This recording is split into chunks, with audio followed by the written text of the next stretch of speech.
All right. Good morning, everybody. How we doing today? It is a beautiful Saturday, and I mean beautiful. Took the dog out this morning. The sun was shining. Oh, absolutely gorgeous day. So super excited. Told my little guy today we are gonna go to the park. Let's go to the park. Let's take the dog. Let's jump. Let's jump around. Right? Maybe we'll play the mitts. We pulled out the wiffle ball the other day. I was like, you know what? We're gonna go do some things. So I'm super excited. I love this time of year. This time of year is my and my wife's jam. This the spring, some almost summer, right? And I'm sure it's yours too. We are tropical people. We love to get out. So welcome everybody. Thank you so much for joining me today. I appreciate you guys being here. You know, at 10 a.m. on a Saturday morning. I know many of you probably had other things to do, and but maybe you, like me, prioritize this, right? Because hopefully you're finding value. Raise your hand, by the way, because I know some of you come every week. Some of you are here. Some of you are maybe brand new to this. But I want to thank you guys for coming each week, because you must be here for a reason, right? You're finding value. You're learning things. You're learning things about yourself, about strengths, about other people. That's why I love this. That's 100% why I love strengths, because it teaches me more about other people than it does about myself, right? You know, that's what kind of got me started, was seeing the value of what makes me unique, what makes me incredible, and then translating that into other people has totally changed. And again, I want to thank you for continuing to show up for even though, because there's a lot of people that I've done interviews with that have shown up for their own interview, but then they don't always necessarily show up after that. But those people that do show up continuously, what that says about me is that not just are you continuing to learn about yourself, but you're also learning about other people. And let's be honest, whether we're relationship builders, whether we're influencers, whether we're strategic thinking strengths, you realize that the wealth of the world is not in necessarily the resources, right? Land, water, whatever these things might be, right? Gold, silver. The wealth of the world is in people. That's where the wealth of the world is. And that's where the wealth of not just I'm not just talking about financially, but I'm talking about, from just connection and relationships and higher level thinking. It's in relationships. And the more and more people show up to not just learn again about themselves, but you're learning about how other people tick and the uniqueness of that makes that hopefully raises the awareness of of of of your connection to those resources. Does that make sense? So again, I want to thank you guys for being here. Thank you so much for joining me today. I love this. I absolutely love this. I've been posting these on YouTube. We've had more and more people message me and join us and watch those. So that's been super fun. But I want to go ahead and let me get started here. For those of you that are watching this recording, or those of you that are just joining me brand new, my name is Phillip Ramos. I am a certified Clifton strengths coach. I'm a coach and trainer mentor for a company by the name of 3 Key Elements. They're a local company, and I feel blessed to be a part of their mission, their goal, their dreams. And today we are going to be interviewing Mr. Earl Daly, and talking about this. Is, by the way, Earl, you're the first guy that I've had a chance to interview. So this is gonna be fun. This is gonna be fun.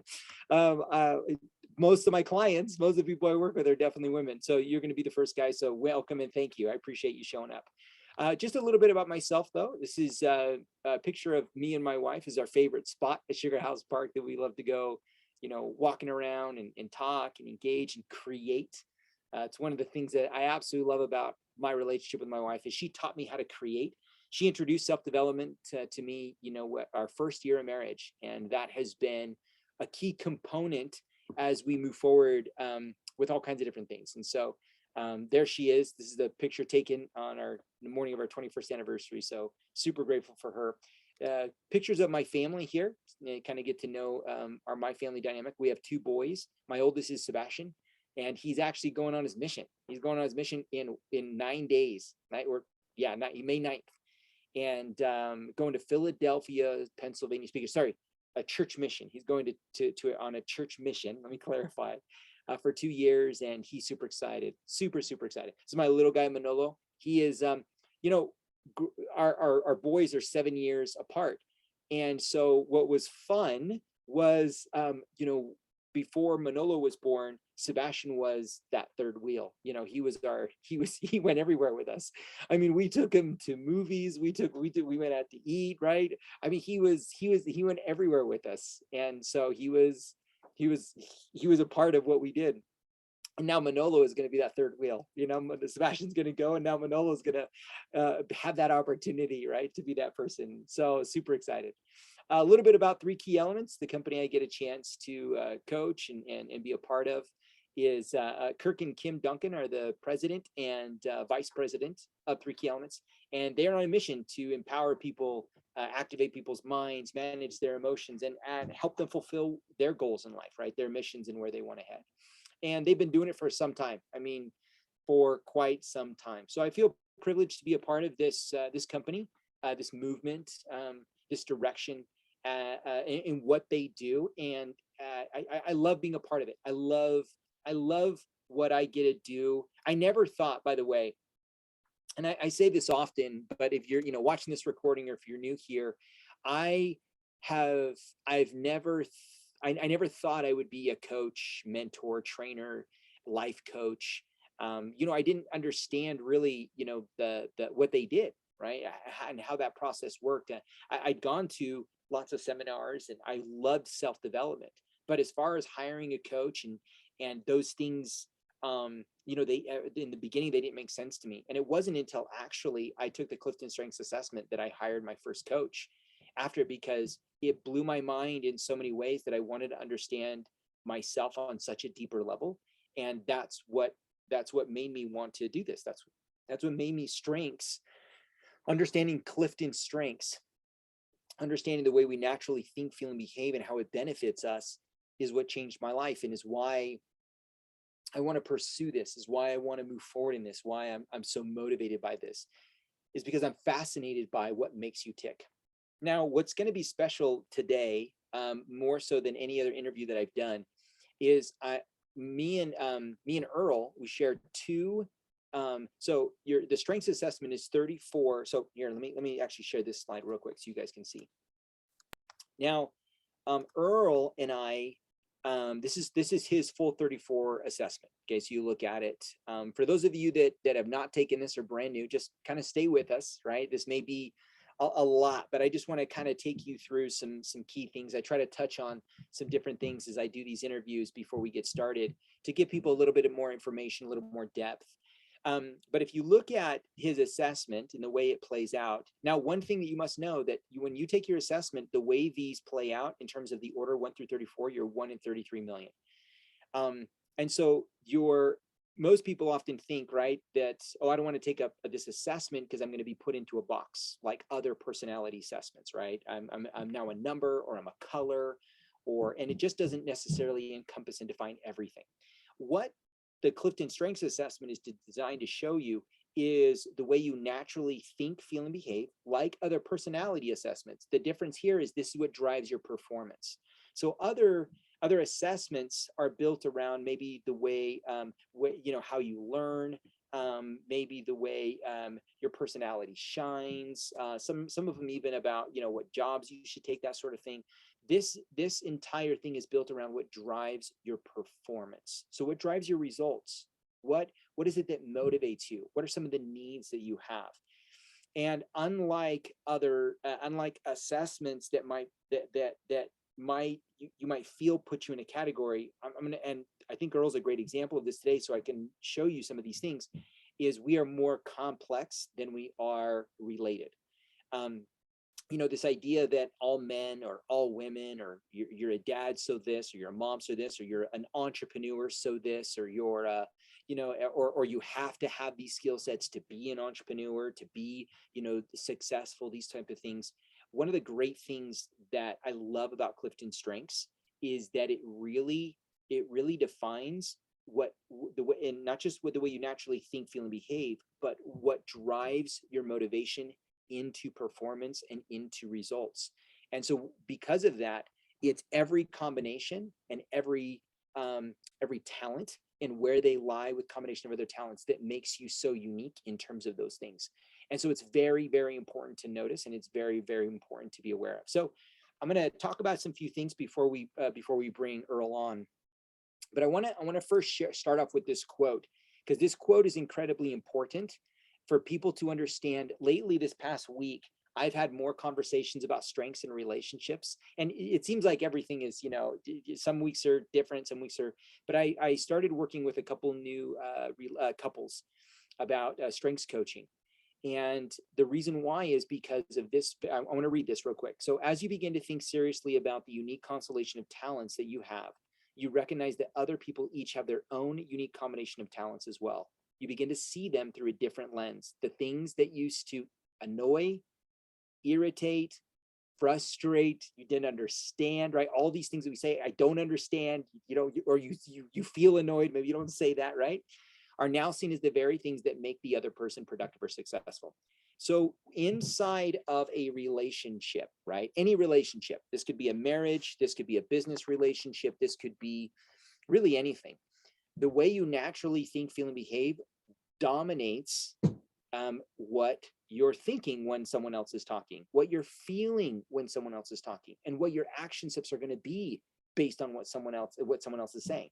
It's just how we operate. It's what we do. We all try to think, I think, and again, we all learn skills, listening skills, different skills that we learn to be better people inside of relationships.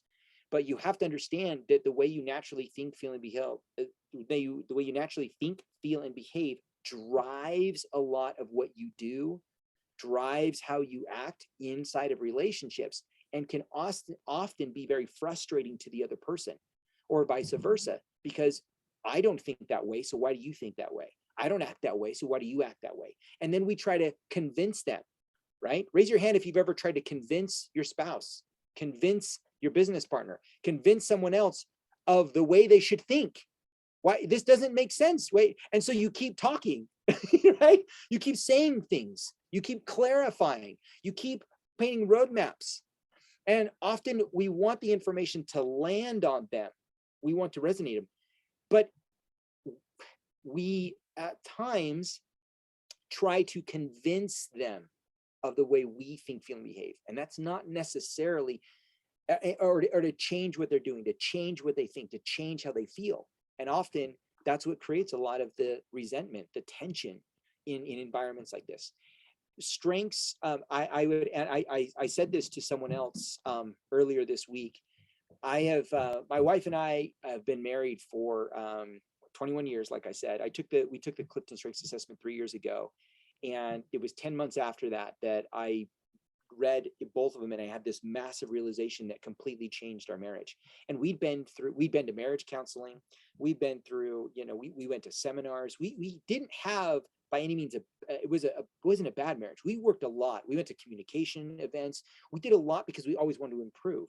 But the one thing that strengths did that didn't do any of those other ones, it actually put on paper the way my wife naturally thinks, feels, and behaves, so I could read it, right? Because of the assessment that she took, I could read it, and I understood what drove her decision making.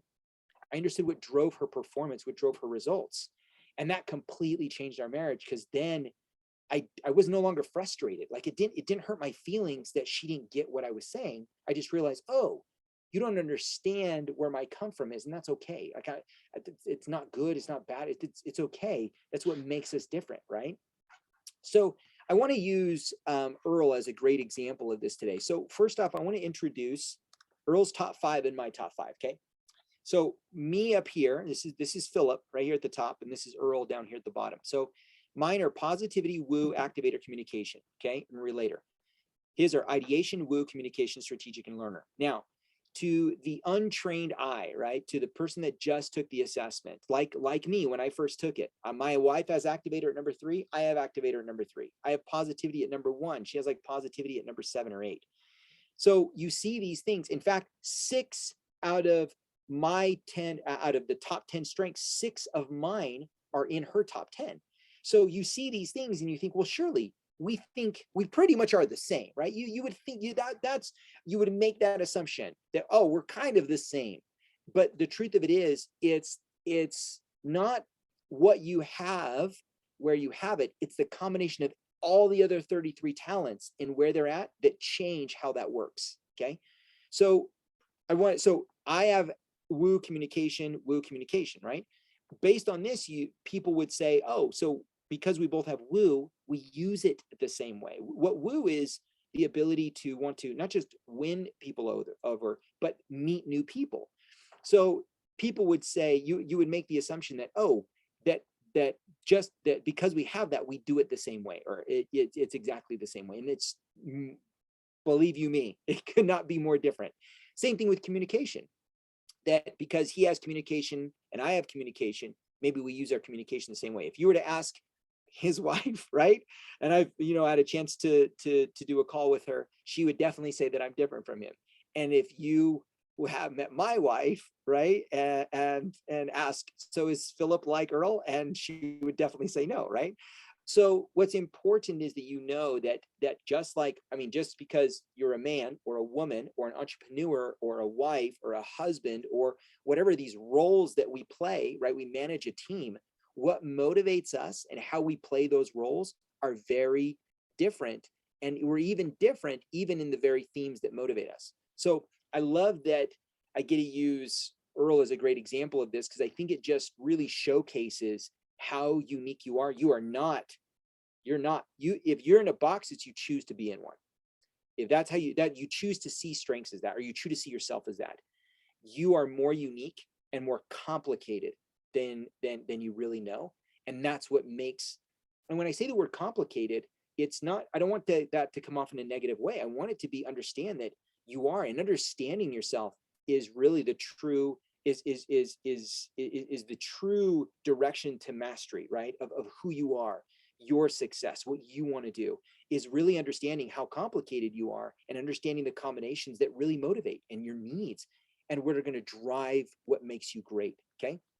So if everybody, let's say, so some of you may have your assessment, some of you not, but for those of you that have your assessment, if you guys turn to page 21, I want you guys to look at this, because based on this, right, I have three strengths that would say I'm an influencer, and Earl has 2 strengths that say he was an influencer, right? Now, this right here is my page 21. And why this bar is important, because this bar distinguishes some of the very things that really motivate your process, right? First off, I'm motivated by relationship building, then influencing. Here, let me make this a little bit bigger so you guys can read it. There we go. So I'm motivated by relationship building, influencing, executing, and strategic thinking, in this order. Okay, in this order. Yet I have 3 influencing strengths, right, in my top 5. Now let's take a look at Earl. So this is Earl.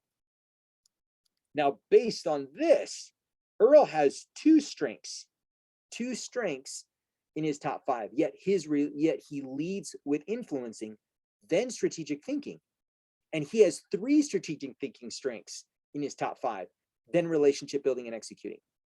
Now, the reason why I want you to see this is because so often when it comes time to strengths, okay, now this is a deeper dive. I'm not going to, if this is your first time here, just sit with me, just try to soak it in. This is really a deeper dive into this, because where people get lost is they focus too much on the individual themes and not understand there's a couple dynamics here when it comes to your strengths. You have to understand as a whole, right? What is my motivating process? What as a whole, what are some of the ways in which drive my performance, drive my results? For me, it's more relationship building. I have these, then followed up by influencing. So I influence through relationship building. You have Earl, he influences through strategic thinking. Does that make sense? You guys understand that this is the order in which we process, we do things. And so if you understand this, then when we move into people playing in their unique ways, again, here I am, here are Earl's. As we move towards our goal, as we move towards each one of our goals, we have action steps, we have things that are in our way. It's important to know that my process of moving towards my goal is very much relationships. That's what motivates me. I influence, no doubt about it, which is why I do this. Like I do this webinar that I do when I do interviews, I do twice a week. I do a lot of them. I love it. It's fun for me. So I do a lot of influencing. but it's through relationship building. It's the number one priority to me, to build relationships and then to influence. Where Earl is more motivating to influence through strategic thinking. And so it's very important that you recognize as yourself that you understand the uniqueness of your process. If you focus too much on one talent or one thing and not understand the whole dynamic of it all, you're missing a lot of the information. That's why when people look at their 1 through 34, they look at their 1 through 34 and they just see certain words.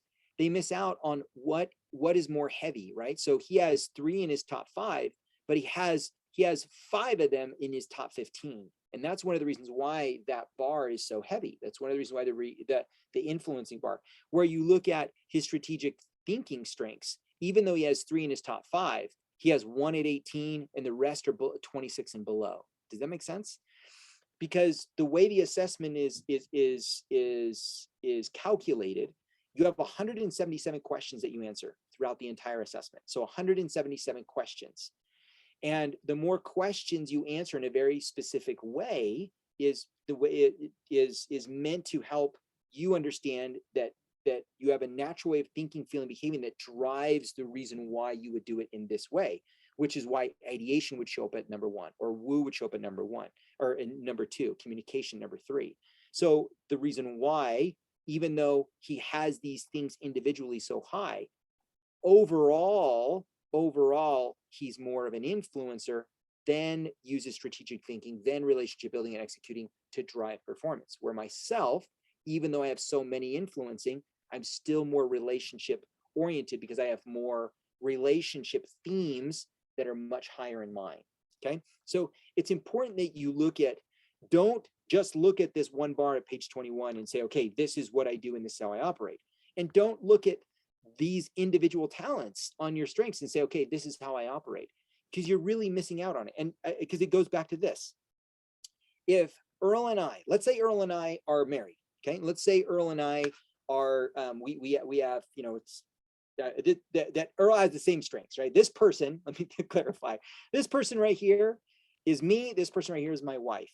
If we have the same themes, if we have the same common themes, I would make massive assumptions that we are the same because of our woo and our communication, but we couldn't be more different. We are extremely different, and understanding this in combination with these can dramatically help you understand. So it goes back to this quote that I shared at the very beginning. The things that used to annoy or irritate, frustrate, I don't understand, are the very things that make the other person productive and successful. My favorite thing to do, it's hands down my favorite thing to do, is teach classes and work with couples on strengths-based relationships, because that is where people that we've gone through life, we've gone through traumas, we've gone through experiences that tell us that we're supposed to be this way. And we've gone through our marriages, right? 20, 30, 40 years of marriage, doing things in a certain way. Being open to the fact that maybe this person is not bad or wrong. They're just, the way they think, feel, and behave is different than I am. And how can I understand that? And that's one of the things I love about strengths. And that's how it's impacted my life and my own marriage. And it's one of the reasons why I do it, because without that, seriously, without a real clear understanding, we're guessing. It's a guessing game, right? My wife says something to me in the heat of the moment, like, do me a favor, raise your hand. How many of you have said something to your spouse in the heat of the moment and you realize you're like, I didn't really mean that, right? All the time. I have said, you know what my needs are, this, and this. And then I think back and I'm like, I don't really mean that. That's not, or vice versa, right? You know what motivates me? You know what you could do? This, and this. Taking the strengths assessment and handing it to her so she could read it, totally answered questions that I could never put to words. I can never describe. Raise your hand if you've read someone else's report after they've taken it and it helped you clarify things that totally you were like, why do you think this way? Why do you do this way? Right? Yeah, it's so true. I'm telling you, it completely rocked my world when it came time to my own marriage. when I was able to read her strengths. And that's why, like, I know, so for example, Kirk and Kim, I've read their reports, they've read mine. I read people that I work with, other relationships, business partners, people that I manage, my own clients. When I work with clients and I have their report, I can very quickly pinpoint their motivators, their needs. When they tell me stories and some of the things they're struggling with, I can pinpoint exactly where they're struggling with what particular talent, so that's what we work on. So the value of knowing not just yourself, but the people in your life, their themes, I promise you this. This is a promise with a slap of guarantee. It will completely change how you view that person. It will completely change the dynamic of your expectations in the relationship, because you now see that the way they think, feel, and behave is very different. And it's what makes them successful. It's what makes them do. It's also what hinders it, right? We talk about this all the time. Okay. All right. Perfect. So raise your hand if you guys, if that helped clarify some things, because I see this all the time. People want to get stuck in the bar. Okay. They want to get stuck on page 21 and say, well, you're motivated by this, or they want to get stuck on the specific theme. And they say, well, but you do this. You're supposed to have communication, so you're supposed to do this, right? Or you have woo, so you're supposed to do this. But what we don't see is so many other combinations behind that can dramatically change that. All right. Okay, so let's go ahead and jump into our interview today. So I'm going to bring on Mr. Earl Daly. So everybody here, now I've showed this before, of course, you guys get to see his top 10. You get to see his full report. So I want you guys to soak it in, right? Take a look at that. Take a look at some different themes. I may pull up his report during the interview. I may not, depending on what we're talking about. But this is about, hopefully when we do this, in fact, while I'm talking here, let me undo my share here. Let me bring him on. There you are, Earl. Promote, and then have you. So one of the things I love to do is, as we do these interviews, as we do these things, what I love to do is help people see the value of not just strengths from a strengths perspective, but strengths in terms of how it plays in their life, right? His role, in his marriage, his business, what he does. And so this is what's fun about this, is that often I think that, and especially like I said, because we share two themes, it's easy to look and say, oh, we're the same. We're so opposite. It's not even funny. And you'll hear this as obviously he begins to share. But hopefully, throughout this, that you can see the value of how he uses his strengths, his full 34, and that sort of thing. So with that being said, Earl, good morning. How you doing, my friend? I can't hear you. Hey, there we go. I'm doing well. Good. I have three screens going. I'm like, where's my mouse? Oh, well, good. Well, thank you so much for joining me. I appreciate having you here. Thank you so much. Well, thank you. It's been a pleasure. Yeah, no, I love it. Prepare for this and to learn more about my own strengths. So it's been cool. Thanks. That's why we do it, right? Yeah. All right. So as we're getting started, why don't you do me a favor and just introduce yourself? What you do, your family, your hobbies, that sort of thing. Okay. Well, I own two businesses. I've had a window cleaning business for 27 years, and I have a coaching business I've had for about 8 years. One's Clearview and one's Improved Way. And I got married rather late in life. I got married at 45, and first time. And now we have 3 little kids, 7, 5, and 20 months. And so it's been exciting. I was like, why did I wait so long? But it is what it is. So, and I graduated from school in rangeland management with a minor in photography. Oh, wow. So okay. that like totally goes in with business coaching and window washing. I don't know. It's a perfect mesh, right? Perfect. Yeah. Someone says you got to pick a major, and I went, I like the outdoors. Let's do this. Okay.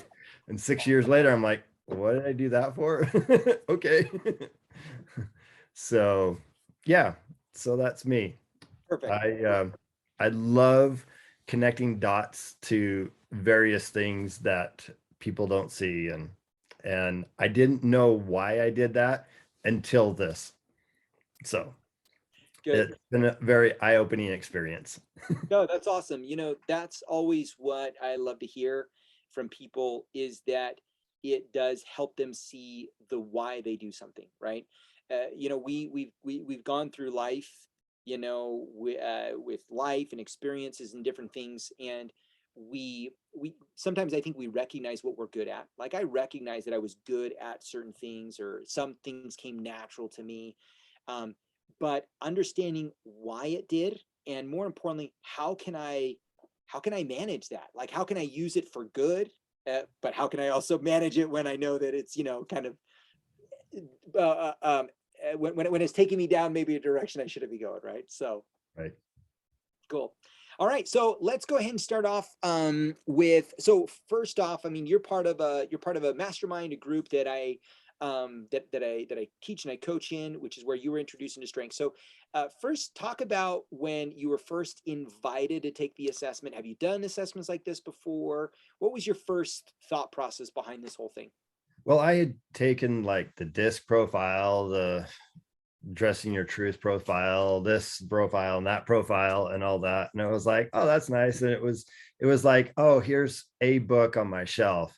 But it really didn't, and like, oh, another personality test or another thing. And I was like, okay, now, how's this test different and how is this going to help me? And so honestly, it took me a few weeks to from the invite to the actual time I took it. There was a few weeks in between, and maybe it was maybe like 4 or 5. I don't know. I was like, it's already paid for. All I have to do is hit the answers I want. I'm like, what is stopping me? But I wanted to know what strengths were about, and I wanted to hear what you had to say and stuff like that. And once I did that and then took the test, and it was like, oh, this is like very eye-opening for me. Yeah, And it was very, this is going to sound weird, but it was justification for the way that I was acting and thinking and feeling, that everyone was trying to, it was like, why do you come up with so many ideas? Just get it done, yeah, and you look at my report and you're like, oh, that's why. Because the domains and the strengths and all that just made sense. And yeah, and I I love figured that. out how the domain bars came out. It was a mathematical formula that just kind of came to me, and I was like, oh, that's an interesting way. So I wrote down the formula, and it was like, oh, that's interesting. And I don't know why I did that, but now looking at my report in more depth, I see why I did that. Yeah, And I don't usually do that, but I like connecting dots. So that was one dot that I wanted to connect. So I did it. that's awesome. One thing that, well, not your experience of. I remember when I was invited to take the assessment, I was also very, very hesitant. In fact, I was like, yeah, Melissa will take it. And then, she was like, hey, I can't wait to see yours. And I'm like, oh, right now I got to take it and send it over. So I was extremely hesitant because I've taken, Dressing Your Truth. We followed Carol Tuttle. In fact, she was the first person we ever got connected with. My mother-in-law actually worked and traveled with her on doing Dressing Your Truth conventions for like 5 years. So, very familiar with that, very familiar with DISC, right? These different assessments and things that we've done. And I just didn't see, to be honest with you, I didn't see the value. I felt like all it was going to say that I'm a green, or I'm a color, I'm a number, and that this is what I do, and this is, and this is how I think. And so I didn't see the value in it. And even when I took the strengths assessment, so this is 100% me being totally honest and vulnerable. When I took the first strengths assessment and I took it, I literally looked at it a couple times. I thought positivity was cool. I mean, in fact, I got emotional because I'm like, wait, that's a strength, right? Woo, I did understand because I felt like that's always gotten me in trouble. But it wasn't until 10 months later that I read it, with sitting down. I sat down, I actually read it because I felt inspired, right, to understand myself. I read it, I read my wife's, and all of a sudden I was like, whoa, this is incredible. And then I called that Monday morning and got a coach because it changed. Like I realized there was so much more to this. And even still today, as a certified strengths coach, I do this on a daily basis working with people. I'm still constantly looking at my own strengths in terms of the decisions I make, the behavior I have. And so this is one of those assessments for me, unlike anything else I've done, that has become, it's a lifestyle, right? It becomes it's much deeper than that. So I can relate to your hesitation and also relate to, wow, like this is crazy how this this is showing me things I didn't know. So that's cool. Yeah. And after taking it and after seeing the results, I was like asking myself, how is this different from all the other tests I've taken? I was like, this one, all the other ones seem to be pinpointing one select thing, which is a great thing to do in any business, is to pinpoint one. But this one was like my engine, my motivation, my Yeah. inner workings of what would get me into a higher gear or put me into park, and I was like, where was this all my life? Yeah, I think about that all the time. My son, who's getting ready to serve his mission, and I was interviewing, who was it, Heidi, last week on Wednesday, and she talked about her daughter getting ready to go too, or on a church mission, and she had taken the assessment, and I think I'm so jealous.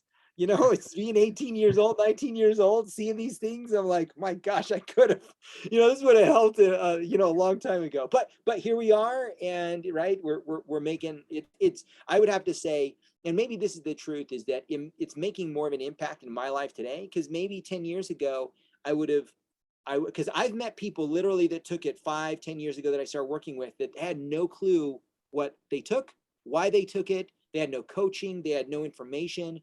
And I, more often than not, that's common, right? That's very common, where we do something and we don't actually get some help in terms of understanding it. So I Right. guess everything for the right time, right place, right? Right. Yeah. Uh, Back talking about missions, back in the day, I was like, okay, why am I doing this rule? Because we'll probably bring this up. It's like, why am I doing this? And then he's like, my mission president said, well, do it until you figure out why you're doing it, and then do it even better. And I was like, okay. So applying that to now is like, okay, now I got the test. Now I'm figuring it out. Now I'm trying to do it even better, a better version of me, get all my gears and levers in the right place so I can be of the most benefit, take off the parking brake, maybe throw the parking brake out at certain times, stuff like that. And it's like, oh, it's like, it's hard to explain, but seeing what it is, it's kind of like the owner's manual, and then like understanding the owner's manual and the words that are in the owner's manual that are sometimes different than other owner manuals that use Yes. the same words, and you're like, oh my goodness, okay, Yes. we got to get an understanding, got to get the lingo, got to get this and that, and it's just amazing. I love it. I love it. I love it. I love it. So what would you say? So you took the assessment, you finally decided after 4 or 5 weeks, you're right. Okay, I'll do this, right? So once that happened, what when you got your results, what were your first initial thoughts? You read over it, you looked over it. What were your thoughts when you first got your results? Well, when I first got my results, I'm like, ideation. I'm like, what's that? And I looked it up, and it was like ideas and connecting things. I'm like, yes, I have documented proof that I am an idea thinker, and I'm not just wasting everyone's time. It's like, okay, sometimes I have to get through some stuff to get to the good stuff, but that's with everything. You have to dig down to get to the gold. It's not all the time sitting there, the big nugget sitting on top of the surface, but sometimes you have to get through some of the dirt to get to it. And it was very justifiable for me. I don't know if that's really the right word to be using, but that's the one I'm going to use right now. For sure. it justified what I found fun. And then I looked at the bottom of the list and it was like consistency. And I was like, what? No wonder I never get everything done. But then I looked at the Gallup's definition of consistency, and it was keenly aware to treat people the same, and how clear rules and clear adhering to them are like, well, that's not consistency in my book. Consistency in my book was like doing the same thing over, or consistently doing things. But by their definition, again, I was like, oh, well, I can see that. I don't necessarily want to do everything. I like the free market. I like entrepreneurship. If somebody can build a better mousetrap and market it the best, then they should get a better reward. Now, what they do with that afterwards, that's where other things come in, philanthropy and being nice and being more of who your best you could be. That's separate from how much they should make off of it, right? Yeah. But so I can see why, oh, you made a mousetrap and you made a mousetrap, you should be equally paid. No, your mousetrap sucks, this one is better. Let's pay the one, let the market choose. And if there's been plenty of times that I've made the worst mousetrap, and the mouse uses it for a lounge chair instead of a trap, and I'm like, yeah, that probably shouldn't get paid at all. But and then there's other times I've made a great mousetrap and it's like, oh, this is awesome. Yeah. And I like it when that happens, so that's good. Yeah, I Oh, love I love that you're clarifying that, because that is something that I think most people make the mistake on, is they take the assessment and then what they do is they look at words. Consistency. I think you brought up probably the best one on there, where your definition of consistency is very different than um, or our, just as a whole, when we hear the word consistently, right? Consistently doing something over and over again to achieve a specific result, right? Or to consistently achieve those results. Where inside of Gallup, Gallup has their own definition of that theme, and that's important, so that when you look at competition, you look at consistency, you look at deliberative, you look at communication. People often look at communication like what we have, and they think, oh, you're a great communicator. No, that doesn't mean that at all. In fact, sometimes I think our communication probably has gotten us in more trouble than it's actually served us. What communication means is that we love to tell stories. We love to teach through stories. We love to talk about parables. We use communication as a way to express ourselves. There's a gal that I was coaching and mentoring. She has communication at like number 1 or number 2, and she's a phenomenal writer because of the way her communication comes out of her. So it's very, very important that you recognize that just because you see a word there, or someone says, oh, I have communication low, I guess that's why I don't communicate very well. That has nothing to do with it. Communication outside of this is a skill. Like, look at it. There's talents and there's skills. With your talents, you're looking at what motivates the way I naturally think, feel, and behave. So communication is what motivates what you do. It's not a skill that you have or don't have or learn or can't learn. So be very clear on that. So I love that you brought up consistency and and understanding the definition, because again, this is what a lot of people will do is they will get their assessment, and before they actually really get into it, they'll read some things and they'll be like, this isn't true, right? Or I don't see that, or this is not relevant, because they don't really understand. But when you give time and you ask for some help and make some connections, I promise you, I will connect the dots and it'll blow your mind.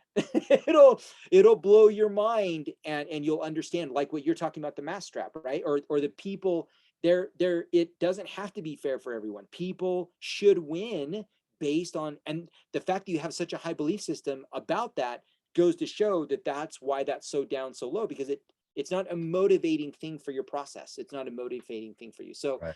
thank you for bringing that up, because I think that most people miss out on that. They don't recognize that. Yeah. And my wife says it's validation, not justification.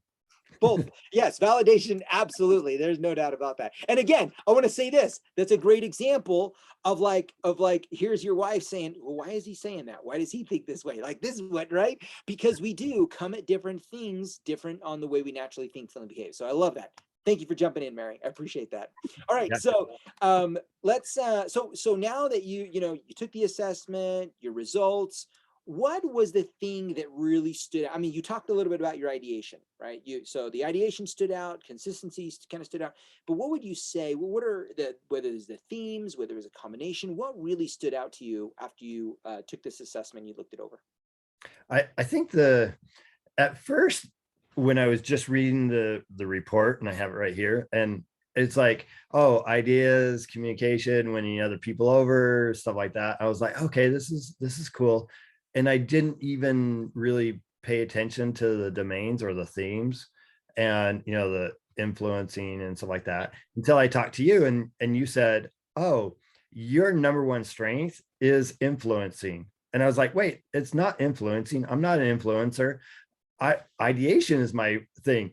And you're like, no, it's influencing with your ideas, influencing the people that you win over, influencing with your stories. And I was like, wow, I'm an influencer. And then I looked back at places where I had, like, something had happened and I got my little feathers ruffled, and all of a sudden I'm like, okay, we got to change this.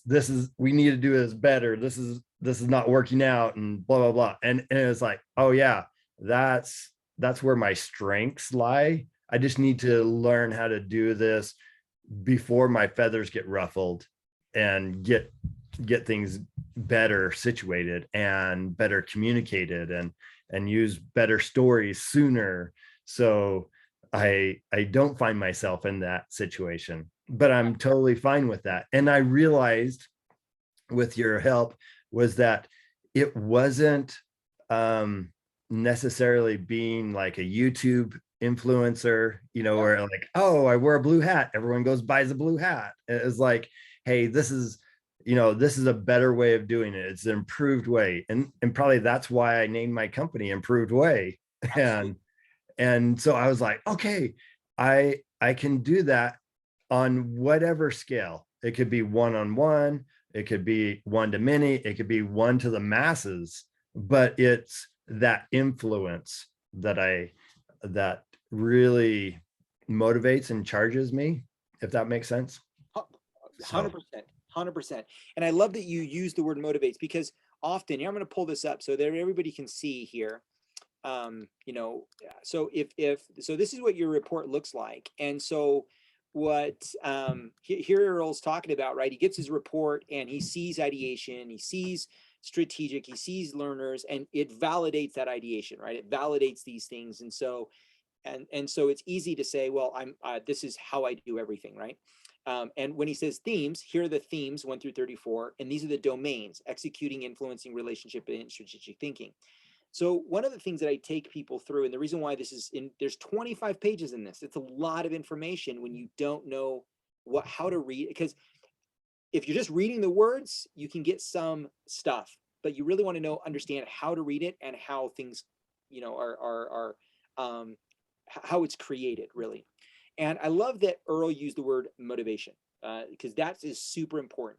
When you're taking this assessment, unlike other assessments, and I want to be super clear on this, this is all about what drives your results, what drives your performance. What is it that wakes you up out of bed, and when you wake up, you think, you go through, you feel, you have this urgency that's what you're looking for, and you find them within these themes. Now, if you go to page 21, right? So first we look at page 1, and we see these green, we see all this orange, and we make assumptions. Oh, that he's strategic thinking. He has 3 of them in his top 5, so he must be that.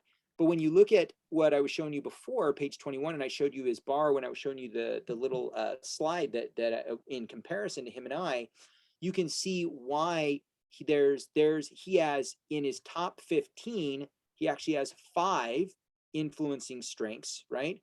And over here in his top in his top 15, he still only has 3 strategic thinking strengths. So there's more, if you think of it in terms of weight, right? Balance in terms of weight, there's more weight in one area than there is in one area. And that's why in from a core level, there's just a little more influencing thought processes, influencing things that are going on inside of him. And so understanding this can dramatically impact how you utilize some of the individual themes.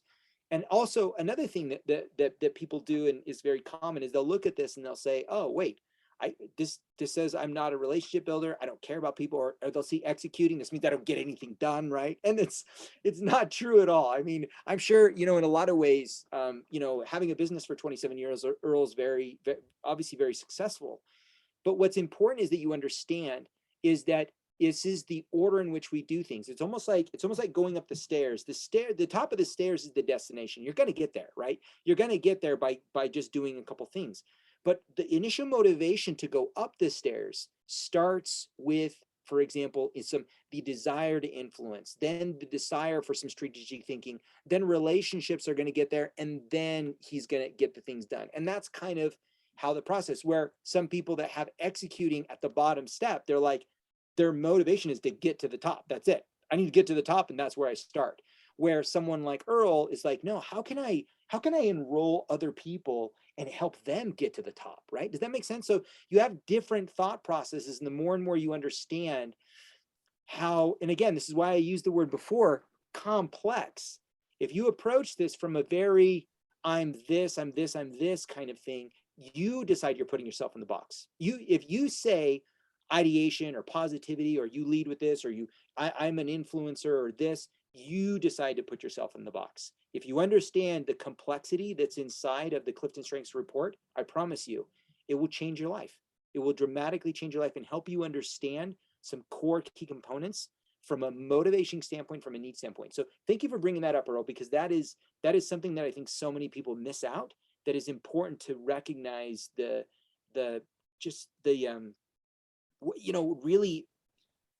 really how complex we are, right? Like you said, you're not an influencer that wants everybody to buy the blue hat. You're a different type of influencer based on some of the other talents and themes that you have. Right. Yeah, and that brought up so much good, because executing it, obviously, that's not a big motivator for me, but influencing is. And you said it perfectly. It's like, hey, I want to see how many other people I can take along with me, rather than how can I get there, and it was like, oh, so when I have some hard thing to do, it's going to be easier for me because of my motivations of bringing others with me. And then it becomes fun for me, rather than, oh, I got to go work out. But if I go as a group to work out, then it's different. If I have to do these awful spreadsheets or whatever like that, if I do it with a group, one or more people, then it's different. Yeah. And yeah, it's so empowering, and I love that. it helped me show me where my super strengths lie, and where they've been hiding out, and how I could tap into those. Well, I love that you just brought that up. So looking over your assessment, looking over, like, what do you acknowledge now? Like, what do you feel like is your superpowers? What do you feel like is like, whoa, like this is what I'm great at. These are my superhuman, talents or strengths. Like, what would you say those are, and why do you see them as that way? I the first two that come to mind is ideation and influencing, but more importantly, influencing ideas. And it might be just a little idea added to a really great idea. I've used the example before, not that I came up with this idea, but I experienced this idea before and after the idea. And that was when suitcases got wheels. Someone got smart and went, I bet I could put some skate wheels or rollerblade wheels on a piece of luggage and make it so much easier to lug. I don't know, maybe they lived or had a airport that was like, oh, the gate that they often took was like a mile and a half away and they had to walk the whole thing. And they're like, 50 pounds is fine when you're carrying it from the trunk of the car to the curb, but not when you're walking a mile and a half with it. And you're like, man, I got to get some wheels on this thing. Oh, that's a great idea, And I like to influence people and going, hey, you got this great suitcase. What if you put some wheels on it or figured out how to, put a skateboard underneath it? And that led them to going, well, why don't I just use rollerblade wheels and bolt them right onto the corner of this luggage and I could carry it and drag it, or something like that. And that's what that excites me. And that's my superpower. I love that. What's there and then add onto it to make it even better or to improve it. I love that. I love that. And I love that you're talking about, right? Because it is you're using ideation, but you can also see how you're using your strategic, right, in there. And then again, the ultimate goal is how are you influencing other people? Are you impacting lives? Are you moving the needle, in the, in terms of human development, right? In terms of that sort of thing. So I love that. And the more and more we play into those things, obviously, the better we get at our superpowers, right? The better we get at them. So that's super awesome. Super awesome. So with that being said, then what would you say, what are some of the successes that you're finding, utilizing your strengths? Well, whether you're utilizing them on a daily basis, maybe you're utilizing them in your projects, your merit, like where are you seeing that you're noticing, some success with your strengths, and how are you using them? It's interesting. With my window business, it's not been my like, oh, this is what my life is all about, but it's something I've done and I've consistently done it for a long time. And looking back after the report, I see where I'm using my communication, where I'm winning others over, where I'm doing ideas and all that. I was just doing those things through window cleaning.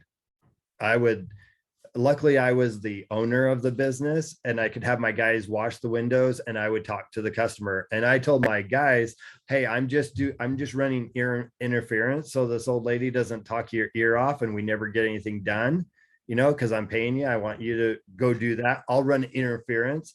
But it was like, oh, I get to go talk to this person. I'll use the excuse of interference, but it's what like was exciting to me. And I found myself giving people that were other business owners ideas and solutions to their business. I'm like, man, I don't know, should I charge for the window cleaning or for the ideas and the consulting that I do while I'm window cleaning?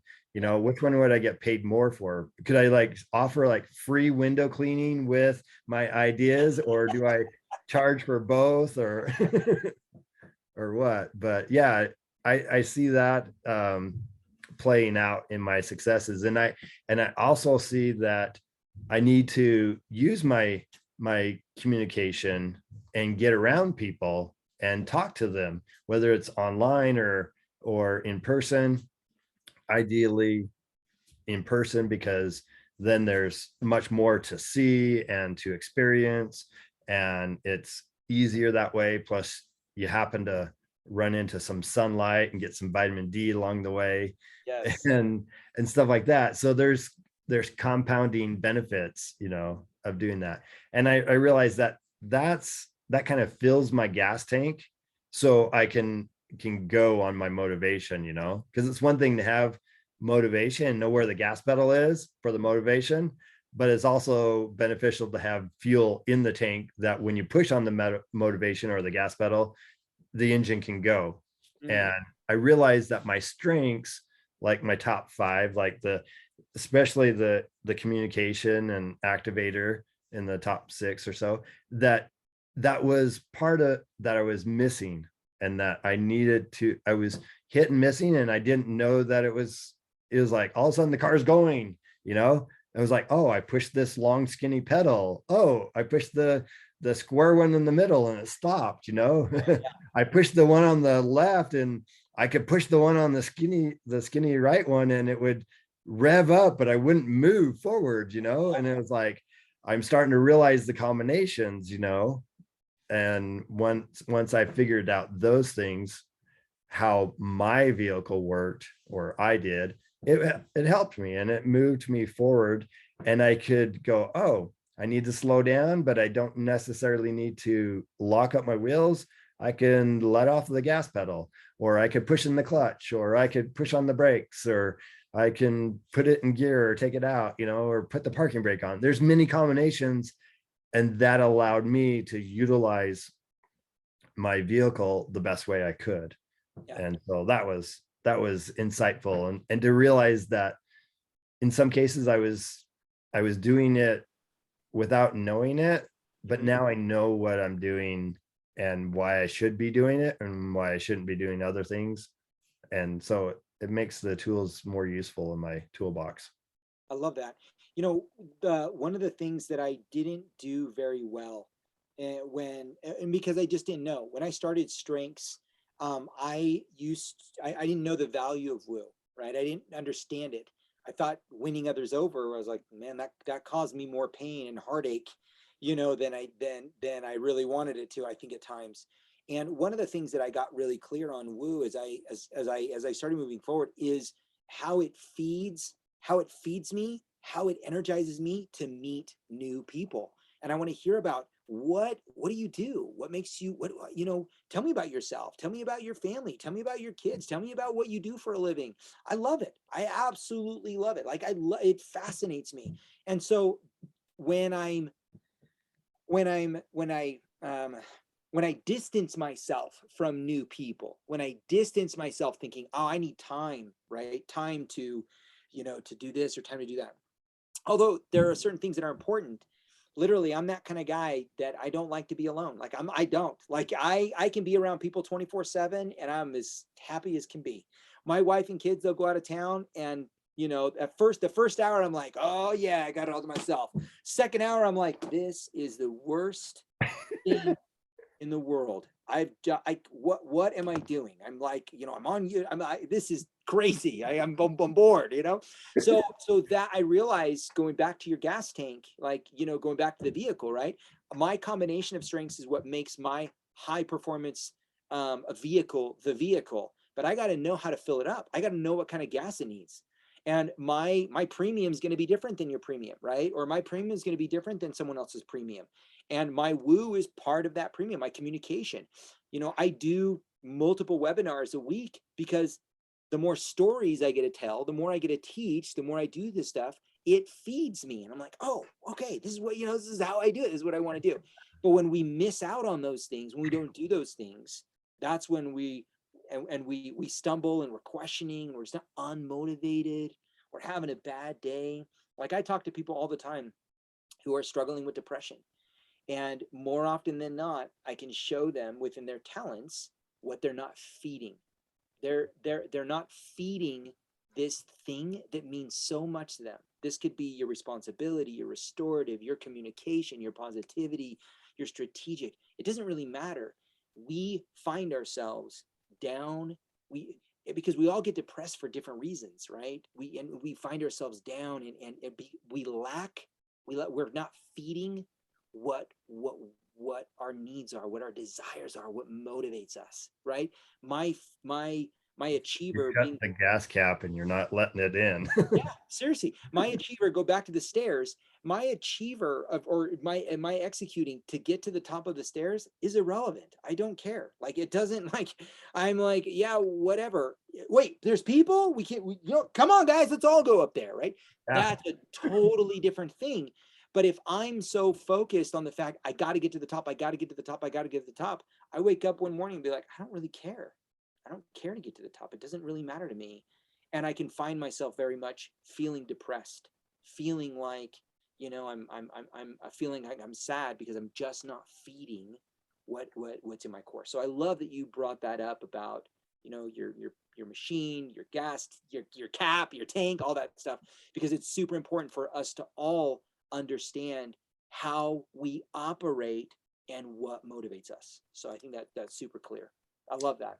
And I love the analogies, and I love that you appreciate the analogies, because that's part of my communication, and that's a part of how I see things, and it's easy for me to relate because people understand. Anyone that's ever filled up their car, they've like, oh yeah, I got to open that flap, and sometimes it's a lever in the cab of the vehicle rather than, just pull it, and then you got to untwist the cap, and sometimes there's a key lock that you have to undo, and then you have to get that out, and then you have to get the right nozzle and the right gas, and you have to put it in.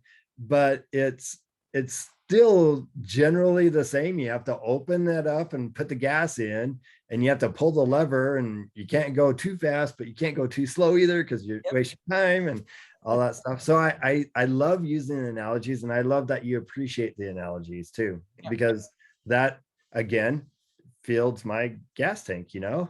and it's awesome. And to see that I'm actually doing it for a reason and not just to hear myself talk is insightful. Yeah. Well, and it goes right back to, again, how you utilize it to be effective, right? Mhm. The more and more you lean into that and figure out a way, how can I get people to, because I think about that all the time. The goal isn't necessarily to woo everyone. The goal is, how can I woo someone over, meet someone new? How can I tell them something that I value that they can also value so that we make the connection? And that's what you want to look for in your communication. That's when you want to look for in your ideas and your stories. How can you tell them in a way that you can win them over so that they can connect with it, but then they respond by saying, oh, I see that, that makes sense to me, I can see that idea, I can see that working. And so that's a great example of how that can refeed, you expressing that, and then you getting that feedback is what can strengthen us. So I love that, I love that. So with that, I mean, it's fun to talk about how strengths work and how awesome they are and how they change our lives and bless our lives. But at the same time, one thing that I talk to a lot of people about is the very things that help you, the very things that serve you, the very things that motivate you are also the very things that hinder you, because we naturally think, feel, and behave in a very specific way. All of us do uniquely, and it's what drives us. At the very same time, it's also the very things that we can overdo, right? We could rev our engine, in this case, way too much to the point where we blow it out, right? We could absolutely, and because we do it, we hurt relationships, we hurt people, we burn ourselves out. So with that being said, because it's a real thing, what are some of the talents, or what are some of the areas in your strengths that you struggle with? What are some of the places that you struggle? um Seeing too many ideas for somebody, and trying to feel like I have to tell them all the ideas right now. And then it's just like, oh, a little bit of water is great. Let me just dump the whole ocean on you. And they're like, I'm drowning now, and they're like, I don't want to talk to you because you just drowned me. I'm like, what? Yeah, I don't get it, And then, that used to be a big problem. And I've learned how to pull it back. And it wasn't that I wasn't adding value, because I was adding great value, but I was adding so much value that they couldn't use the value that I gave them in the first place. And so I've learned to reduce that to one or two or sometimes three ideas if they are clumped together, or if they are in three different areas. One little change in three different areas that will raise the whole level of their game or their business, or to spread them out and just kind of make notes of it. Because the idea comes in, and I was like, I gotta like do something with this idea to keep that. Let me explain it this way. When growing up, I had this well that was a surface well that you would dig a hole way down the ground. And this one was the size of a 55-gallon barrel. So it was big enough that you could go down it. And, if you had help getting back out, you could get back out with a rope or something like that. But you get down there and dig, and then the water would like seep in there. And then you would like you'd pump that water out, but then it would go dry. But then the next day there'd be more water, and you'd pump it, and you kind of went from day to day to day to like twice a day or three times a day or 10 times a day. And then it was just a continuous flow. And I realized that with my ideas, I get that idea and I got to get it out so I can get that flow going, but that doesn't mean that I have to dump it all on the same person or all at one time. And so as I realized that and did that better, I realized that people were like, oh, I love this idea. And they, it's like I just gave them a candy bar and they're like, woohoo, Yeah. instead of giving them 25 candy bars and they're like, oh, thanks. Can you hold some of these candy bars so I can eat this one? Yeah. Yeah. Yeah. Well, and I love that you're not just talking about one, you're talking about some hindering ideas, concepts behind what you do. Number one is your ideation, right? Too many ideas. But number two, obviously with your communication and then winning others over, right? You, like me, we want to meet new people and we want to win them over. In the process of winning them over, because we naturally think, feel, and behave, oh, I got to give them lots of ideas, or I got to tell them lots of stories because that's how I win them over, right? Because believe me, from a communication and woo guy, I could totally relate in more ways than one, And so that's where I've had to, the very things, and this is why I say this all the time, the very things that hinder me are also the very things that make me great, the very things that make me incredible. And part of that hindrance is when I'm trying to woo so much, I'm trying to do that so much that I overshare, right? I over communicate because I think that if I do that, they'll that's how they get it. And so and this is one thing that I absolutely love about strength. So I want to show this real quick because now that you brought this up, because I think it's where we do our strengths here. Hold on one second. So often people think, right? We assume the wall right here happens to be right. It's red because it's fear, it's hurt, it's shame, it's embarrassment, all these different things as we move towards our goals. But more often than not, it's actually the very things that motivate you. In this case, my influencing. In this case, my woo is what gets in my way, is my wall. My communication is my wall. Even my relationship desire, my overly positive um, communication can, if my, when, and I say this story all the time, my wife comes home and she's, trying to talk to me about something, and I'm just, and the first thing I say is, baby, we got this. I'm talking her out of her feelings. Don't feel bad, feel glad, right? Don't feel sad, feel happy, right? And and what that right there is, it's not getting things done that doesn't accomplish my goal, right? If I want a great marriage, I'll tell you what, that right there is hindered my marriage more than anything else, is trying to talk my wife out of, and again, not because she's a negative thinker, right? Or negative, but I see her, she's sad. I don't want her to be sad. So what do? I communicate to her until she feels happy, which again hinders, right, that thing. So the same thing with Earl. If you look at Earl, right, the very things that if Earl has a goal to win someone over, or if Earl has a goal to build another business, if Earl has a goal to get a new client, it's not necessarily just the fear, the embarrassment, or the shame that's inside of the way. What are the details that are there? It's more often than not is communication. It's his woo. It gets in the way so much. His communication probably gets in the way of the things because he overshares, right? We over talk. Or it's again too many ideas, right? These ideas were like, or not having the strategy. His strategic is at number 5 or 4 or 5, I can't remember. His learner right there, right? Needing to feel like I got to learn more before I could take action. All of these different things. So when people look at, they want to achieve goals in life, they want to move forward in life, they want to accomplish things in life, it's we often see the wall as just red. We say the wall in front of me is red because I'm embarrassed, I'm ashamed, because of my past, because of my trauma, because of my lack, because of my weaknesses. And I'm telling you right now, if there's anything that I've done and done very well, is I can pinpoint everything I can pinpoint where you're struggling with inside of the way you naturally think, feel, and behave. Because it's what motivates you. And it's also gotten you in trouble. I teach people how to self-regulate and how to self-express. You want to learn how to express your communication, your ideation, your learner, all these great things. But you also got to regulate it, right? You got to pull out, like what Earl says. You're taking that corner, right? In your high performance piece in your machine, you don't want to hit it as hit that gas as you're taking that corner. Sometimes you got to ease off. As soon as you're around, boom, then you go into that, then you jump up a gear and you go right into that gas. And that's how we reach our goals. And so you have to be aware the very things, and I'm going to say this, and I say this all the time, the very things that motivate you, the very needs that you have, the very desire you have, that thing inside of you is also the very thing that holds you back and is in your way and you struggle with because because we don't often know how to manage it, how to handle it. Okay. Yeah. So I love that you brought that up.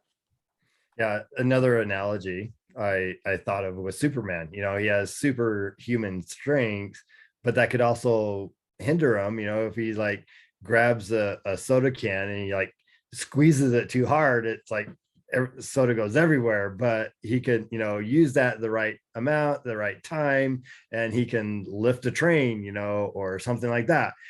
And so we got to do that with our strengths as well, as know how hard to push the gas pedal, how hard to hit the brake pedal, how when to hit it and how to hit it. Yeah, 100%. Well, I appreciate you being again vulnerable about that. And I think that when we don't express, well, so maybe not express, when we don't choose to see. One of the things when working with people and their strengths, the number two thing, once people have an understanding of their report, the second thing that people need to do is be aware. You have to be aware of where do these motivators serve you. And just like your Superman analogy, right? Busting the can, I can lift up the train, or I can just completely destroy this beautiful picnic, lunch that we have sitting here, right? By breaking everything. So where does it hinder you? The more you recognize where your talents, your themes, your strengths hinder you, you can be aware of how to move forward, how to manage that, because you're incredible. But we just have things that we haven't mastered because we haven't explored them, right? We haven't explored them. So that's super important. So, so as you've gone through strengths, as you've gone through all these things, what would you say the greatest thing that you've learned from this journey of strengths, of your talents, this journey of understanding yourself? What do you think is the greatest understanding that you've come to? That's an amazing question. That might take an hour right there, but I'll try to rein in my communication so I don't take an hour. And I would have to narrow it down to understanding how I think, feel, and behave. I mean, to use your words, it just helps me understand what motivates me, what moves me, what slows me down, what stops me, and how to adjust through that. I love the fact that I'm an influencer, but I'm not necessarily a YouTube influencer that's like, oh, I wore a blue hat, now everyone has to wear a blue hat, or something like that. But I help people change their life where they need a slight adjustment. Good. Maybe their compass is turned a couple of degrees and you're like, oh, just go like that, and you're like, oh, great, that was easy, I can do that. And I don't have to go into going, oh, now this is how you read the compass and watch out for this and all this stuff. I can just say, hey, let's adjust that compass, get you on the right coordinates, and move forward. Let me know when you want some more help, and realize that I can do that for many people. I don't have to do it all for just one. Yeah. Except for that one being me, but I think that's helped me. And I also think understanding me and how those controls work, because as an idea person, I was like, throw me on a boom lift, tell me what controls do what, and then I can get this thing into crazy places that most people wouldn't know how to tell somebody that it's even possible, let alone teach them how to do it. Just teach me the controls, I'll get it there, and hopefully not hit the building in the process because it's all glass, it breaks, metal versus glass, metal always wins, kind of thing.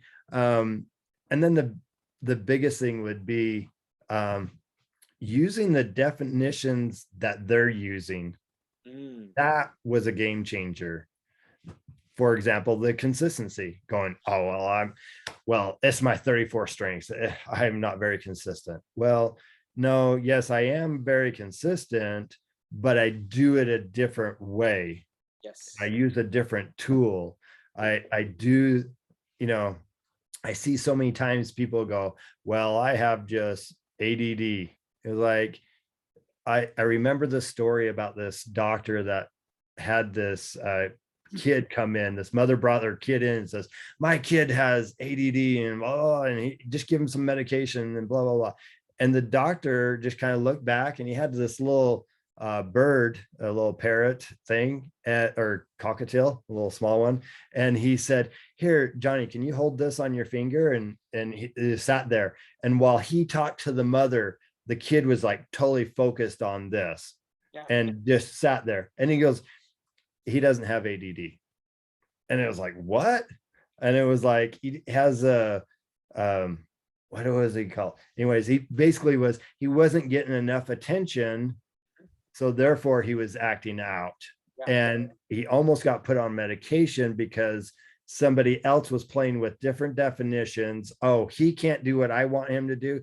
He Yes. must have a problem. And that's not the case with strengths. You Yeah. use the definitions and you see, oh, this person is more like a hammer than a screwdriver. You Yeah. know, Yeah. you don't try pounding in nails with a screwdriver, you use a hammer.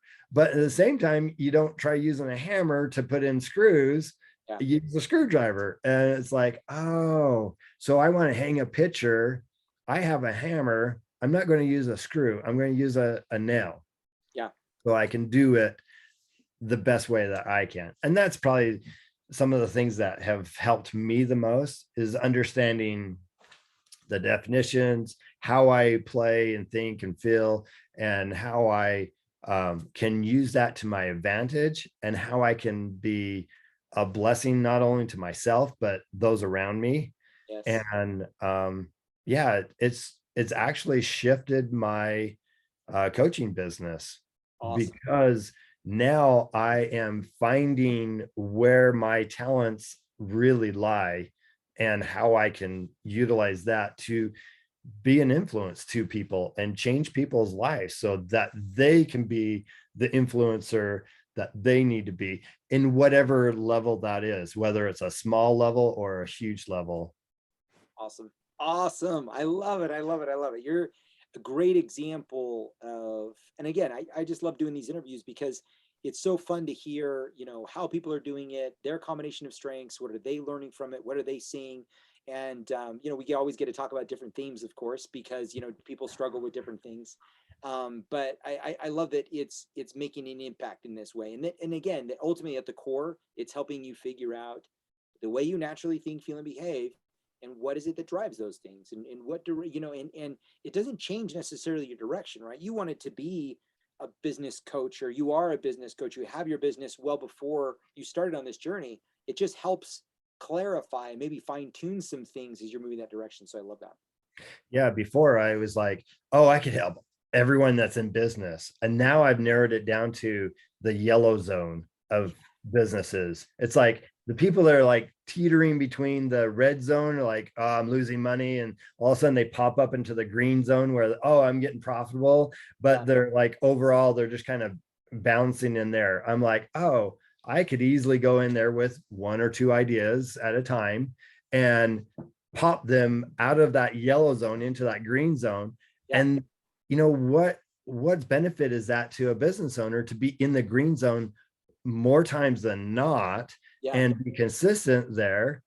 And it's all different for everyone. So the ideation is like, woohoo, communication is great, the woo is great, and it's like, wow, this is good. Now they can go out and they can do things, they can contribute to the community, they can contribute to their family, they can make an impact.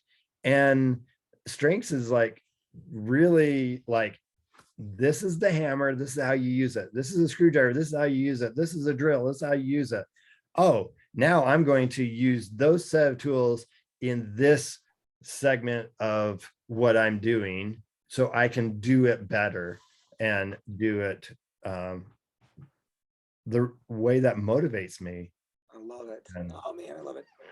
So if there was one thing as we're wrapping up, if there was one suggestion or what would you leave, because you did talk about the definition. I love that because that's where most people get it wrong is they actually don't look at they just make their own assumption, right? Of what they think it is and now look at Gallup. So what would you say, what would your be recommendation to help someone get started as they're starting out their strengths journey? Maybe they haven't taken their assessment, maybe in the middle of it. What advice would you give? uh, first of all, don't hesitate to take the test. Just it's faster than you think. In fact, it sometimes goes too fast. So make Yeah. sure you're on a touch thing that you can go really fast. Take the test and then have Philip explain it to you because his insights are just out of this world. And I'm like, how are you? I mean, I'm an idea and I'm a communication, I'm a woo. And I'm like, how do you connect all these things to all this stuff to make so much sense? It's like he takes this puzzle and he puts it all together for you and says, here's the picture. And you're like, wow, that's a scenery picture. I thought it was a model car, you're like, didn't have any cars in it, but hey, it's there. And so that's the thing I would do. Take the test, read over it, get Philip to explain it to you. That and then from there, at least you're now playing with the right definitions, you're playing with some understanding, and now you can kind of go from there, Yeah. whether it's you get more Philip explaining or not, it doesn't matter. But now you're like, oh, the key goes here. This is the gas pedal. Here's the brake. Here's the clutch. Here's the steering wheel. Here's the mirrors. Okay, now put the gear this way. It goes this direction. Put this way. It goes that direction. Okay, now I understand. Now I have a fighting chance to go through the jerking, starting, stopping things. But at least now I know what I'm doing, how I'm doing it, and that I can do it. And that's what I would say. I love So it. I love it. Yeah, clear understanding dramatically changes, anything that we have moving forward. You mentioned before talking about, the car and the owner's manual, and often we get owner's manuals with all kinds of things, but we don't read them, right? yeah, And often because we don't know how to really understand what we're reading, right? It's just words on paper, and we're like, how does this work again? I'm still confused by this. And so having going through it and really getting clear on how does this work, how do you maximize, how do you become more efficient. And one thing, when Kirk introduced strengths into three key elements, when he was super excited, the one thing that Kirk talked a lot about and why he was so passionate about utilizing introducing strengths into the three key elements community and in his students is because he's all about doing things effectively and efficiently, right? His restorative is number one. So he wants to fix problems with the right solutions in order to get people on the right track as fast as possible. And understanding the way you naturally think, feel, and behave can dramatically change what you do effectively and efficiently, right? You've heard Earl talk about this in terms of, it doesn't change his destination. It doesn't change that he wants to become a coach. This doesn't have to change your role as a mom, as an entrepreneur, as a teacher, as a whatever you want to do. It doesn't change that.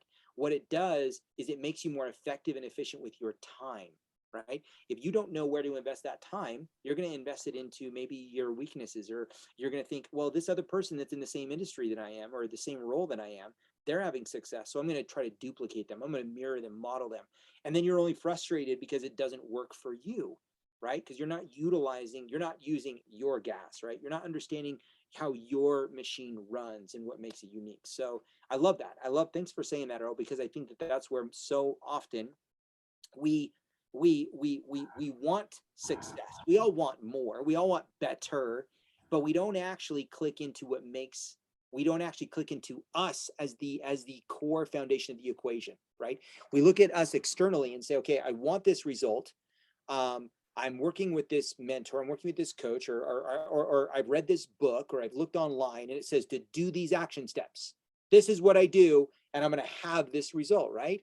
But what we leave out of that equation is us. We leave us out of that equation and the way we naturally think, feel, and behave, what motivates us, what our needs are, right? And we are the variable that completely changes everything. Not the result. Doesn't change the result, and it doesn't necessarily change the action steps. It changes our motivation, right? It changes our desire. It changes our how we engage in it is what it changes. So thank you so much for saying all that stuff, and I appreciate you being here. Thank you so much. I appreciate it. You're welcome. Thank you. It's Yeah. been fun. Good. And we Good. should do this Good. more Good. often. What'd you say? We should do this more often. We Wait, should. that's my woo and communication coming out. That's right. That's right. We'll have to have follow-up ones, right? We'll have to have Yeah. follow-up ones. All right. Well, thank you again. I appreciate your time. I appreciate you being here. And we'll have to do we'll do a follow-up series where we get people back on and then see where people are at. So Well, thanks that so will much. cover your videos, right? Pretty much. Absolutely. That'll cover all of them. All right, my man. We'll see you. Take it easy. Thanks. Bye. All right. All right. Well, thank you everybody for being here today. So I'm going to move him back over. Let me get everything. There we go. There we go.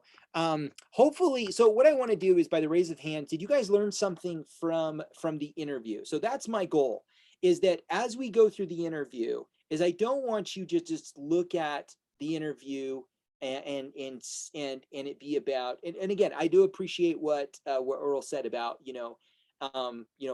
taking this number assessment and then contacting me. And I will say this, whether you contact me or not, maybe I'm not your style, and I'm okay with that. Like that doesn't have to, I'm going to be the first guy to say, I know my woo now. I got my woo in check. I have my woo in check. If I don't, if my style doesn't match up with you, and that's okay. Like you don't have to contact me, but I will say this, get a strengths coach, get someone that understands the dynamics of Clifton strengths and the information in the assessment, because it can change your life. In fact, it will change your life. I guarantee knowing the way you naturally think, feel, and behave can dramatically change so much of what you do, so much of how you do it. Doesn't change your destination. The perfect marriage that you want can, I'm telling you, it changed my marriage. It changed, I love being an entrepreneur. I love doing these things, and I'm still an entrepreneur. Did strengths turn me into a coach? Absolutely. I would have never got on this road, right? But it doesn't have to change the role as a spouse, as a parent, as you manage a team. It doesn't have to change any of that. It only amplifies it. It turns your 2 up to a 10 when you know what to plug into, and that's going to be incredibly important. I messed up on 3 or 4 questions at the beginning of the test, and I also didn't answer some questions. I would think this would change my test score. Okay, this is a phenomenal question, so thank you for asking this. So there are three responses that you will get when you take the assessment from Clifton, from Gallup. Okay. Number 1 is it's 177 questions. Okay. Number 1. That's 177 questions. The first response that you get from Gallup after you're done finishing it is that here is the assessment that we're giving to you based on how you answer the assessment. Now, they take in consideration when you don't answer a question. They take in consideration when you answer neutral to questions. They take all those things in consideration. Based on the assessment that you got is based on the questions that you answer. So that's the first response when you got the assessment. The other response that they will send out, the second one, is if you answered too many neutral, or if you didn't have enough time, because you only get 20 seconds per question, if you didn't answer the question during that time, then what they'll do is they'll send you the assessment, but there'll be a cover letter on it where they say, we didn't really have enough data to give you a complete assessment. This is roughly, what we based on the information you gave us, this is roughly the assessment that we can give you. But at that point, they encourage you to take the assessment again if you want a more accurate result. Okay, and you can do that. The third response that they send you is they don't even deliver you assessment and say you did not answer enough questions and way too many in neutral to even give you an assessment. So if you got an assessment from Gallup, that if you actually received one, you definitely answered enough information. Here's where most people get stuck when it comes time to their assessment. Like I'll give you, in fact, I'm going to pull up my wife. Okay. I'm going to pull up my wife, her assessment here. And when she took, when I got my assessment, you know, and I saw positivity, I saw woo, right? I looked at these things. And I'm like, how are those even strengths, right? Those are more weaknesses. And I didn't understand it. I didn't even understand my assessment. When my wife took her assessment, same thing. She's like, strategic and futuristic. What does that even mean? How does that even work? This is not me, right? She saw like positivity that was down here, connectedness. And she's like, is that, you know, I thought I was more of this. People often will say they get their assessment and they think, well, I thought I was more this. I thought I was more that, right? Because they maybe watch an interview I do, or they're in a class that I've done, or they've just, someone else told them to take the strengths and they take the assessment and they're confused by some of the information that's in here. When I take people through their assessment, once they take it, I promise you, there will be dots that are connected that can dramatically shift your thinking around.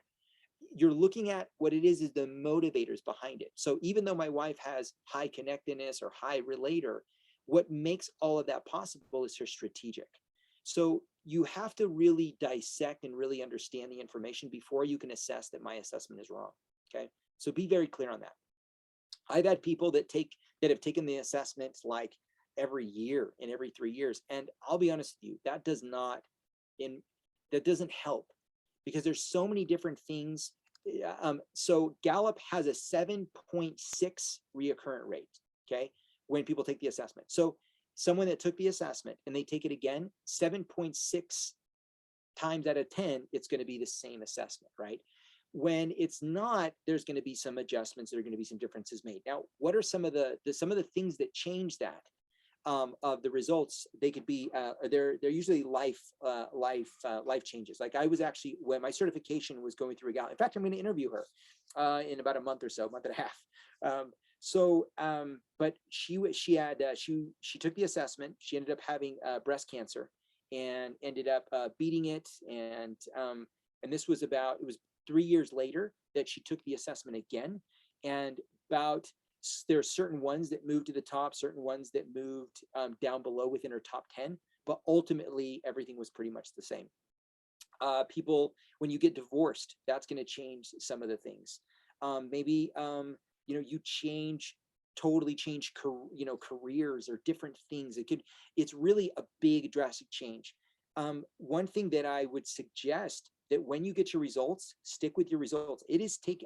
I work on Phillip a lot now. Like Phillip, I will say this, Phillip is my number one priority. I cannot be the husband, the father, the coach, the entrepreneur. I cannot be the leader that I want to be to everyone else if I'm not making me the priority.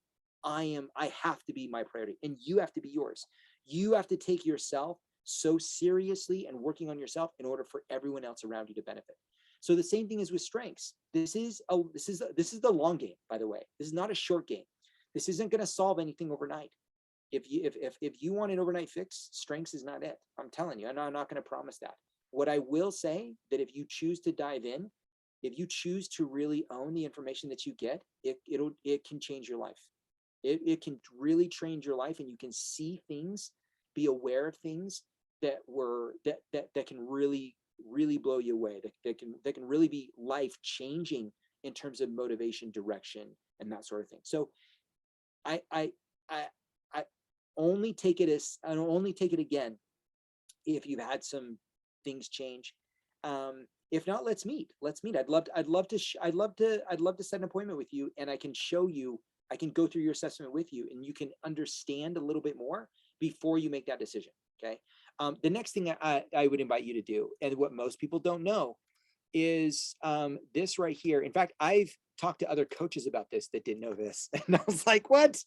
So if you look at your pages 3, 5, 7, 9, and 11, okay, those pages, all of those, if you've downloaded your assessment, even if you took it before 2017, if you've downloaded it off the website after 2018, December of 2018, you get the new 2.0 version. And in the 2.0 version, 3, 5, 7, 9, and 11, all this information is unique to the combination of other 33 strengths in the way they lie. So your connect, for example, my wife's connectedness at number 5, the other 33 strengths in what order they are change the information that's in here. So it is unique. So I do this all the time where I compare, for example, I mean, we could have compared, mine and Earl's, right? Earl, we just had Earl on. Let me pull up my report. Yeah, so he would, right? In the old reports, you read, hold on one second, let me share mine. In the old reports, you would read those pages on, for example, communication, or you would read, hold on, let me go to my communication, which is on my number 3 here. Or sorry, number 4. So communication number 4 here, right? So I go to my communication, and if he looked up his communication, our communication is different. His communication is all around his strategy. It's all around his strategic thinking strengths. My communication is all about the different relationships. Instinctively, you select the right combination of words to convey your ideas or feelings. In the middle of discussions, your vocabulary provides you with precise phrases, terminology. You probably express yourself with ease and grace. That I've seen that similar in something common. Driven by your talents, you appreciate your in conferences, seminars, and classes when ideas are exchanged about how things can be better.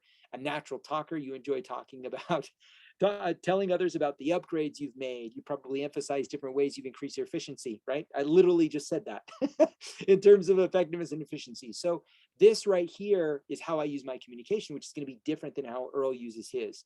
So it's important that if you have your assessment, if you haven't gone through pages 3, 5, 7, and 9, and you've taken it after 2018 or downloaded it, the new one after 2018, you're missing out on maybe a lot of the key components, and you're just looking at the theme. Maybe you're stuck on whatever the theme is. Does that make sense? Does that help, Cheryl? Because I saw your question here, and I just want to make sure that that you recognize that there's it isn't just a for you to get, and I say this all the time, for you to get the responses that you got or the themes that you got at the top 5, you had to answer a lot of questions in a very specific way, in a very specific time within the 20 seconds for that to be the case. There's they have, so from a research standpoint, the Gallup Clifton Strengths Assessment is more heavily researched. There's more analytics, there's more data, there's way more, over 27 million people have taken the Clifton Strengths Assessment. So they're pulling from so much more data pools than other assessments, right? And where their come from is and that sort of thing. So just know there's a ton of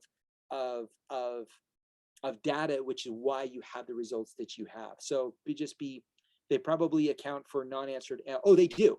So anytime you have a neutral or a non-answered, and you're sitting there thinking about it, so they ask you a question and you have to think about it longer than 20 seconds, that just goes to show you're like, oh, that's irrelevant to you, right? Does that make sense? Like, and I do that all the time. If someone asks me questions about, strategic thinking things, I'm like, right? My intellection, my learner, my input, all that stuff is down for me. That's why my strategic thinking bar is like this big at the very end, right? That doesn't process for me. I didn't graduate high school. I didn't go to college. That stuff's complicated for me. But you get me in front of you get me the opportunity to learn about people. And I appreciate what Earl said. I can see things within your strengths that can change your life and blow your mind. I'm good at it. This I know I'm good at. Sitting inside of a classroom and listening to people lecture on about, math or things that I'm not interested in. I'm not good at that. I don't, but this I'm phenomenal at. I'm absolutely phenomenal at it. And so I have to think about the questions and I have to analyze them. That just goes to show how aggressively strategic you are. But again, you're looking at your natural way of thinking, feeling, behaving from a if we spend time thinking about, here's what happens, okay? If we are given too much time to think about something, we convince ourselves of something different. We can convince ourselves to feel differently about something. We can convince ourselves to think something differently about something. And we can convince ourselves to act a different way. The idea of your talents is to uncover the way you naturally think, feel, and behave. To get past this idea of all these other things that are unrelevant to us. That's where we get in trouble. That's literally where we get in trouble, is when we sit here and we're like, okay, I need 2 hours to make a decision. I need three. No, what is it that comes up? What is the thing that's right there? And when you shy away from that, when you steer away from that, that's the hurt, that's the traumas, that's the stories, that's the experience that I literally need to that we need to dissect, that we need to go through.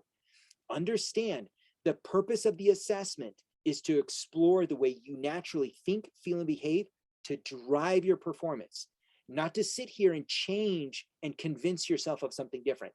If you don't have 20 seconds to answer a question in terms of the way you naturally, in the way in terms of you naturally feel and do things, then it's going to take that in consideration and say, well, this is not relevant to you, right? It's going to pop a question that says, oh, this is how I would do it. This is how I do it. This is how I do it. This is how I do it.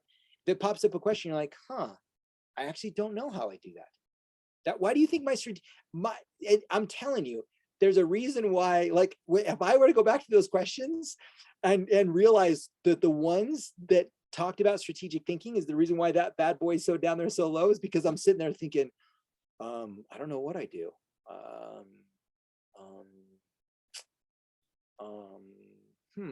Let me think about this for a while, right? Gallup is like, nope, next, next. Does that make sense? The purpose of the assessment is to help you discover what drives your performance, not to get you stuck, in inaction. It's to help you figure out what are your needs and motivators to get you to take action, to get you excited, to get you motivated, to get you doing things that you want to do, not stuck. What would I say here? What would I do here? Does that make sense? Not everybody answers every question for a very specific reason, and they absolutely take those things into consideration. All right. This was a great, absolutely phenomenal conversation. So thank you for bringing up that question. I really appreciate that. All right. Well, gosh, it's been a long one today, guys. I want to thank you guys so much for being here. I can see where our strengths can put us in a hole. Need to expand the other strength. Absolutely. Yeah, I'm telling you right now, if there's anything that you guys have learned from me or watching me and what I do things, I want you to walk away with this statement. The very things that hinder you, or sorry, the very things that make you amazing, the very things that make you incredible, the very things that motivate you, the very things that drive you, are also the very things that hinder you. They're the very things that get in your way. His ideation, my woo, our communication, your strategic, your responsibility, your restorative, your input, your deliberative, those things that are your superpowers are also the very things that get in your way. And you want to be very clear. This is why, again, whether you resonate with me or not, that's okay. I don't take that personally anymore. My woo's past that. But what I will tell you, get a coach, get someone to help you, find someone to help you navigate, to figure out what you have in front of you, because you have something incredible in front of you. All right. So this right here, I don't want to go through all of this because, you know, this will take some time, but this is what I take people through. And this is what I encourage you to do when mastering your strengths. So take a quick picture, take a picture on your phone, whatever you got to do, you know, on your screen share, whatever you got to do. This is the journey that you want to be on the road to mastering your strengths.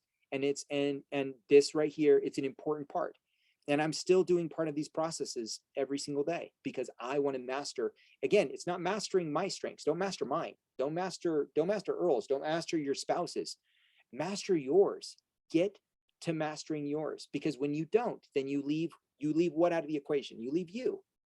You're focused on this result. You have these action steps, and then you're on to the next. You're like, oh, surely this process didn't work, so I'm on to the next one.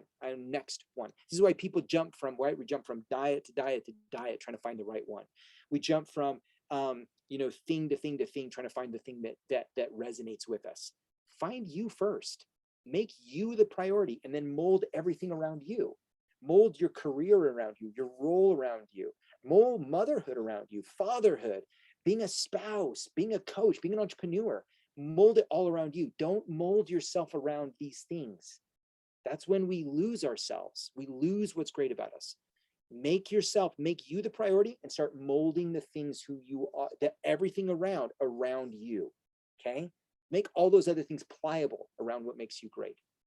So for those of you that are interested in taking the assessment or have people that want to take the assessment, send them here this link. Once they take the assessment, I would love to meet with them. You can go right here, book a call with me, and tell me what your goals are. Tell me what your goals are. So number one, I want to know what is your goal? I want to know what your goal is, because what I'm going to do is I'm going to help you define what your goal is. Okay. So what we're going to do is I need to find what your goal is, and then I need to find out what your process is. What is your motivating process? And then we're going to discover what's in your way, because there is something in your way. Otherwise you'd have everything you want. If you don't have what you want, if you're not reaching your goals, if you're not reaching the things that you want, it's not because you don't have the right action steps. You're smart. You're incredibly smart. You're smarter than I am. You know the action steps, right? You've Googled them enough. You've had enough. You know what to do. Where people lack is the motivation. Where people don't understand is what drives them. What is it that drives your performance? What is it that drives your desire? What is it that drives what you want? That is what I help you discover. That is what I help you pinpoint. That is what I help you navigate through. That is what I help you like laser. Laser is I help you find what is it that motivates you inside of this action step, and what is it that's holding you back? What is it that you're holding back from? What is it that's keeping you trapped? It doesn't have to be like that. Don't choose into that. Don't choose into that. We don't have to buy that. All right. Okay. Thank you guys so much for being here. Thank you so much for being here. You guys were on for almost 2 hours with me, and that says something. Either one, I'm super entertaining and I make no sense, or two, you guys are finding value. Raise your hand if you're finding value. Do me a favor. If you guys find value in these, thank you. I appreciate that. Now, I would love it. I want to expand this. I would love it if you guys would do me a favor and share these out. Invite people to come learn about strengths. Invite just entertaining. I like that too. I will take that. Just entertaining. I'm okay with that. I'm okay with that. Oh, that is so great. Oh man. But thank you. Thank you for being here. Thank you for engaging. Thank you for being involved. And what I'd love to I would invite you guys to invite other people to explore their natural way of thinking and feeling, behaving. Don't invite them to discover what you're discovering. Invite them to discover what you're finding value in, so that they can see what their motivators are, so they can see what drives their performance, what drives their vehicles, how to accomplish what they want in a way that's authentic. How can they be solid in who they are and then mold everything else around them, instead of doing the opposite, which is what we all do. This is what's important, and this is what we should be doing. Let's mold everything else around who we are. We are the foundation. We are needed. What's strong. You deserve it. You deserve it. All right. Thank you guys so much for being here. It was wonderful. I love you guys. Have yourselves a beautiful Saturday, and I will see you all on Wednesday night at 7 p.m. Same link. All right, for the next interview. We'll talk to you then. Have a wonderful day. Bye-bye.